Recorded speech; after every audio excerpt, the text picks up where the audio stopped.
la inflación de los últimos 12 meses. Está entre el 55 y el 60%. Y va a seguir, todo indica, así, porque después en mayo vienen los tarifazos de agua, de gas, de celulares, de subte, hay un montón más. Digo, van a seguir muy, muy alta la inflación. Ahora, lo que te están diciendo es, bueno, la inflación en realidad la tenemos hace 80 años, viste que ahora extienden los años y dicen 80 años, y es siempre lo mismo. Es importante aclarar que no es lo mismo. Hubo dos periodos inflacionarios en Argentina, el de Perón y el del kirchnerismo, que tuvieron que ver justamente con un periodo de industrialización, de gran consumo interno y de desarrollo del país. El kirchnerismo dejó al país en vías de desarrollo, que no es lo mismo que subdesarrollado. Es decir, había unos cuantos sectores que se estaban desarrollando. En general, pasó en Corea, pasó en Chile, los países cuando se están desarrollando tienen alta inflación. ¿Por qué razón? Las razones de la Argentina, ¿cuáles eran? Las del peronismo de Perón y las del kirchnerismo. Una era que la demanda iba más rápido que la oferta, a pesar de que el kirchnerismo tuvo un nivel de inversión muy, muy alto, que tenía crecimiento de la oferta, el crecimiento del consumo, de la demanda, era mucho mayor. Y eso generaba inflación.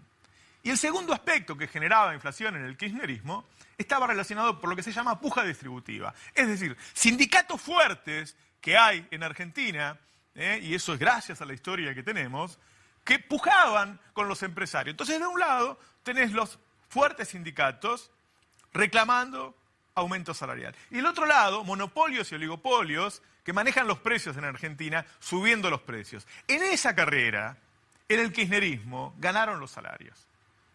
De 12 años y medio de gobierno, solamente en el año 2009, por la crisis internacional, y en una parte del 2014, ganaron los precios. Cuando tomás el total de los 12 años y medio, los salarios le ganaron por robo a la inflación. Es decir, la inflación del kirchnerismo era una inflación en la que los trabajadores salían ganando. Y cada año, más allá de que había inflación, vos tenías un poquito más de capacidad adquisitiva. ¿Cuál es la diferencia con esta inflación? Para no mezclar, para que no te digan que es siempre lo mismo. Esta es una inflación de transferencia de recursos. Es decir, sacás más plata del bolsillo y va a parar a los bolsillos de las cerealeras y los grandes productores agropecuarios. Sacás la plata del bolsillo y va a parar al bolsillo de las gasíferas, de las petroleras, de las eléctricas. Es una inflación de transferencia de recursos. ¿Quién gana? Los ricos. Entonces, en el peronismo hubo, en épocas de desarrollo, una inflación en donde ganaban los trabajadores. Hoy hay una inflación en donde ganan los empresarios. Vaya si hay diferencia. Además de que es el doble esta inflación, porque si recordás el último semestre de Kicillof, con esa dupla Kicillof-Agis que habían logrado, entre otras cosas, domar la inflación, en 2015 terminamos con un crecimiento cercano al 3% y con una inflación que estaba en el 1,5% mensual. Si hoy estás en el 5%, estás triplicando esa inflación, pero además estás beneficiando a los que más tienen. Son dos inflaciones distintas, la inflación de los pobres y la inflación de los ricos. Ahora, ¿qué pasa en estos meses? ¿Por qué sigue habiendo tanta inflación? Porque el gobierno quiere. A ver, ¿por qué sube el dólar?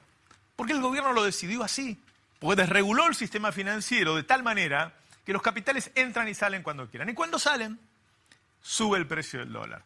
Y porque a la vez desreguló la liquidación de divisas del campo, ahora está pensando a ver si lo puede cambiar, y entonces los dólares que deberíamos tener de oferta no entran cuando el gobierno lo necesita. Es decir, la principal razón de la inflación hoy en la Argentina es el precio del dólar, y eso lo decidió el gobierno.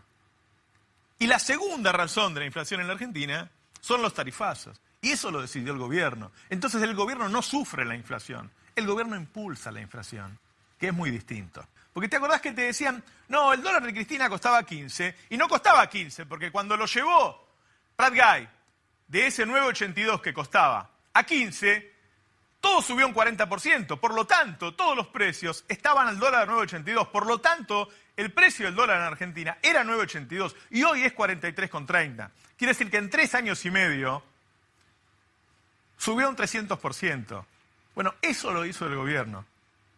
Eso lo impulsó el gobierno, eso fue una decisión del gobierno. Y la otra razón de la inflación son los tarifazos.